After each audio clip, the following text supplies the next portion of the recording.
лекциянын темасы Кыргыз элинин моголдорго жана калмак баскынчыларына каршы күрөшү. Хронологиялык жактан 16-18 кылымдар. Өткөн лекцияда 15-16 кылымда Кыргыз эли биротоло калыптанып бүтүп, кыргыздар ээлеген аймак Кыргызстан деген туруктуу аталышка ээ болгондугун айтканбыз. Мына ушул мезгилден баштап Кыргыз эли коңшу элдер менен өзүнчө эл катарында мамиле түзүп, өзүнүн көз карандысыздыгы үчүн күрөшкөн. Кыргыздар ошол мезгилде көз карандысыздык үчүн моголдорго каршы күрөшкөндүгү белгилүү. Моголстан бул 14-кылымдын ортосунда пайда болгон өз алдынча мамлекет. Моголдордун мамлекетин Монгол империясы менен алмаштырууга болбойт. Бул мамлекет ошол монголдор түзгөн империя ыдыраган мезгилде Чагатай улусунун ээлеген жерлеринде пайда болгон, негизинен Орто Азияны, Чыгыш Түркүстанды камтыган өз алдынча мамлекет болгон. Бул мамлекетти 1347 жылы Пулатчы негиздеп, 1348 жылы Чингизид Тоголук Темирди хан көтөргөн. Бул мамлекеттин борбору Чыгыш Түркүстандагы Ак Суу шаары, андан кийин Алмалык деген шаар болгон. Тоголук Темир мамлекетти башкаруу үчүн ислам динин кабыл алган. Анткени Моголстан мамлекетинин негизги калкы мурдагы монголдор жергиликтүү эл тарабынан моголдор деп аталып, ушул жердеги түрк тилдүү элдер менен аралашып, алардын каада салтын, тилин кабыл алган. Тоголук Темир мамлекетти башкаруу үчүн ушу жергиликтүү калк кабыл алган ислам динин мамлекеттик дин катарында эсептеген. Моголстан мамлекети түндүк жагынан Балкашка чейинки жерлерди, чыгышта Иртыш, Эмил өзөндөрүнө чейинки жерлерди, түштүктөн Фергана, Кашкар, Турпанга чейинки жерлерди, ал эми батышта Түркүстанга, Ташкентке чейинки чоң жерди ээлеп турган. Негизинен азыркы Кыргызстандын аймагында жашаган кыргыз уруулары Моголстанга каршы көз карандысыздык үчүн күрөшкөн. Тарыхый маалыматтар боюнча бул күрөштүн башында кыргыз элин бириктирүүдө чоң рол ойногон Мухаммед Кыргыз турган. Ошол мезгилдеги тарыхты жазган белгилүү тарыхчы Мухаммед Хайдар кыргыздардын могол хандарына каршы активдүү күрөшүн баалап, кыргыздарды Моголстандын токойунун арыстандары деп атаган. Моголстанды Султан Саид хан башкарган мезгилде, тактап айтканда 1514-1533 жылдары Моголстандын жерлери негизинен кичирейип, хандын бийлиги негизинен Кашкар чөлкөмүндө гана болуп калган. Ушундай кырдаалдан пайдаланып, Моголстандын негизги эли катарында эсептелген өзбектер, казактар жана кыргыздар өздөрүнүн хандыктарын негиздөөгө аракет жасаган. Ошолордун ичинен кыргыздар дагы 1508 жылы Ысык көлдүн жээгиндеги Барскоон жергесинде Мухаммед Кыргызды хан көтөргөн. Ошентип Кыргыз хандыгынын учугу уланып, ушул Кыргызстандын аймагында Muhammed Kırgız жетектеген Kırgız хандығы түзүлгөн. Кыргыздардын өзүнчө хандык көтөрүшү Могол ханы Сайыт ханга жаккан эмес. Ошондуктан ал 1517 жылы Кыргыздар өзбектерге жакындашып кетти деген шылтоо менен Барскон бели аркылуу капысынан басып кирип, кыргыздарды көлдүн жээгинде талкалап, Мухаммед Кыргызды Чыгыш Түркүстанга, Кашкарга түрмөгө алып кетет. Ушундай сепараттык саясат жүргүзгөндүгү үчүн Мухаммед Кыргызды 15 жылга түрмөгө кескен. Бирок кыргыздардын активдүүлүгү жогорулагандыктан алардан чоочулаган Сайыт хан өзүнүн уулу Рашидти кошуп, кыргыздарды башкаруу үчүн Мухаммед Кыргызды кайрадан бошотуп, өзүнүн мекенине жиберүүгө аргас болгон. Тарихи маалыматтар боюнча 17 жылы камакка алынган Мухаммед Кыргыз 21 же 22 жылдары өзүнүн мекенине кайтып келип, Кыргыз хандыгын чыңдоого аракет кылган. Кочкор жергесинде 1524 жылы Мухаммед Кыргыз казактын ханы Тахир менен жолугушуу өткөрөт.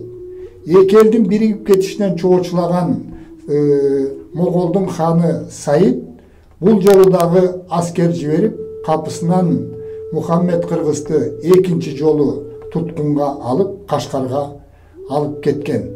Мухаммед Кыргыз туткунда Сайыт хан өлгөнгө чейин, тагыраак айтканда 1533 жылга чейин туткунда болгон. Кыргыз элинде Мухаммед Кыргыз Белек Солтоноевдун жазганы боюнча Санжырадагы Тагай би деп эсептелет. Мухаммед Кыргыз же болбосо Тагай би Кыргыз элинде биримдиктин жана эркиндиктин символу катарында сакталып келүүдө.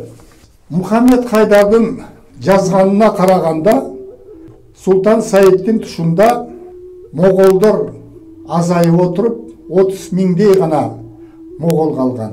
Ал тургай Мухаммед Хайдар кыргыздардын айынан Моголстанда моголдор калбай калды деп жазган. Моголстандын негизги жерлерин биз жогоруда айткандай өзбек, казак жана кыргыздар негизинен ээлеп, өздөрүнүн хандыктарын түзүп, аны бекемдөөгө аракет кылган. 1678 жылы Моголстандын жерин жаңыдан күч алган калмактар басып алган.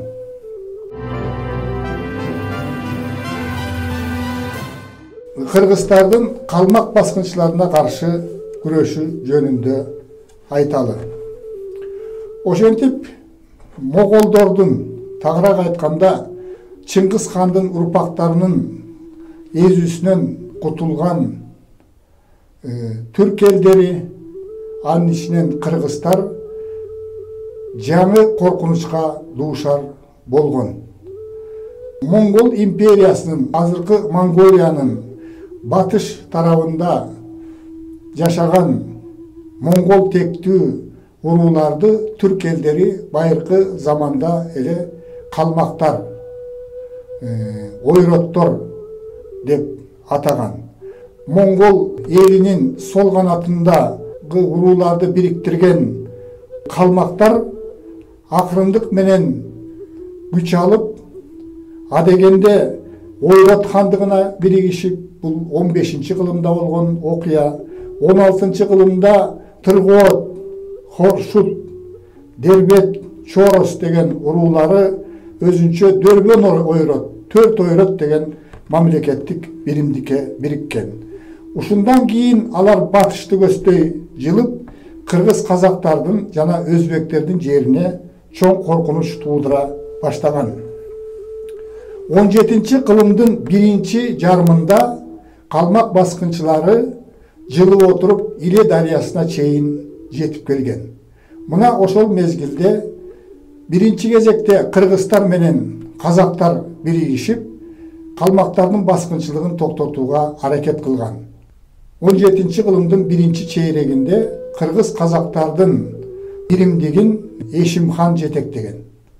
Эшим ханга арка кыргыздардын, түндүк кыргыздардын жетекчиси Манап бей, түштүк кыргыздардын жетекчиси Көкүн бей чоң жардам берген. Иле дарыясынын боюнда кыргыз казактын бириккен колу менен калмактардын чабышы тыныгуулар менен 4-5 жылга созулган.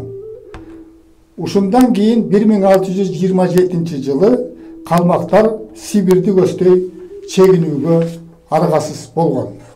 1635 жылы калмактар Жуңгар хандыгын түзгөн, анын башында Эрдене Баатыр Контажы турган. Ушул мамлекет түзүлгөндөн кийин Жуңгар хандыгы Орта Азияга коркунуч туудура баштап, 1643 жылы 50.000 аскер менен Орта Азияга чабуул койгон. Кыргыздардын, казактардын жана өзбектердин биргелешкен коргонуусу аларды чегинүүгө аргасыз кылган. 1658 жылы калмактар кыргыз жергесине басып кирип, 38.000 аскер менен өзбектер, кыргыздар жана казактар Талас жергесинде калмак баскычыларына каршы жана аябай кармашкан, бирок Таластагы кармашууда жергиликтүү элдер калмактардан жеңилип калган. Галдан Бошокту Контажы болгон мезгилде кыргыз казактардын жерине бир нече жолу жортуул уюштургандыгы тарыхта жазылып калган. 17-кылымдын 2-жарымында калмактар Кытайлар менен согушуп, Кытайлардын кысымына калып, өздөрүнүн көз карандысыздыгы үчүн күрөшүүгө аргасыз болгон. Калмактар Севан Рабдан, Галдан Серен жетектеген 1697-1745 жылдары күч алып, агрессивдүү саясатын күчөткөн. Мына ушунун натыйжасында калмактар Кыргызстанды көбүнчө түндүк жагын чабуул коюп отуруп, 1723 жылга карата түндүк Кыргызстанды, Көлдү, Чүйдү, Тянь-Шань жергесин жана Кетмен төбөнү басып алган. Кыргыздардын айрым гана бөлүктөрү ушул жерлерде башкалкалап калбаса, көпчүлүгү Фергананы көздөй, андан ары Гисар Көлөпкө чейин журт которууга аргасыз болгон. Ошондуктан кыргыз элинде ошол доорду казактар кайым саап, кыргыздар Гисар Көлөпкө кирген кези деп лакап катарында айтып калышкан. Тарихи маалыматтар боюнча көлдүн тегерегиндеги бугур уусуна тиешелүү айрым бир уруктар калмак хандары менен тил табышып, баскынчылар менен тил табышып, ошолорго аралашып жашап калгандыгы жөнүндө маалыматтар бар. Кыргыздар коргонуп гана тим болбостон, учуру келгенде калмактарга дагы кыйраткыч соккуларды куруп тургандыгы жөнүндө санжыралык маалыматтар бар.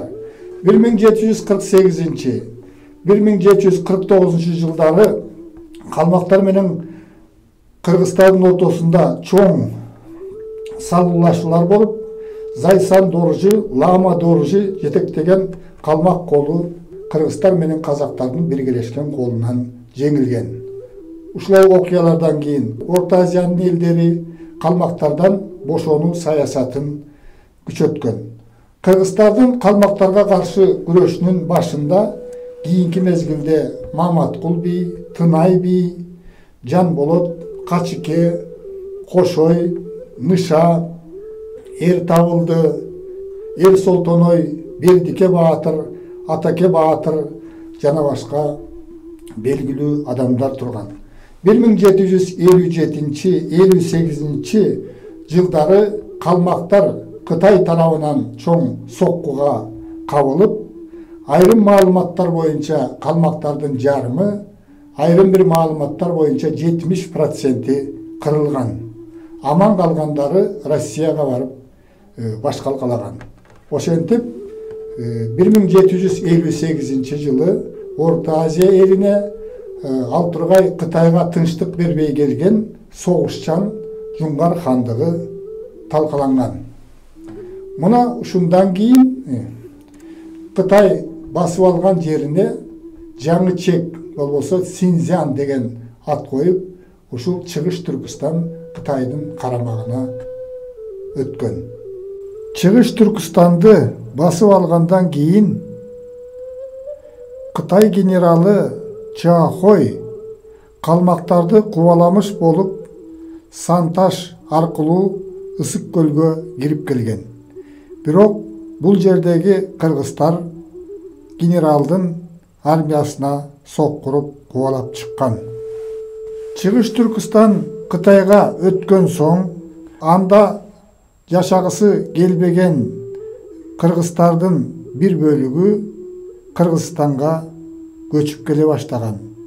Тарихи маалыматтар боюнча 1760 жылы 1000ден ашуун түтүн кыргыздар Кашкардан Атбашыга көчүп келишкен.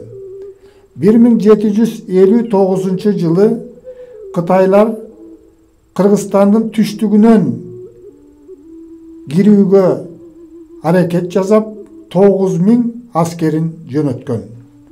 Кыргыздардын, казактардын жана өзбектердин биргелешкен колу алардын 7000ден ашык аскерин кырган.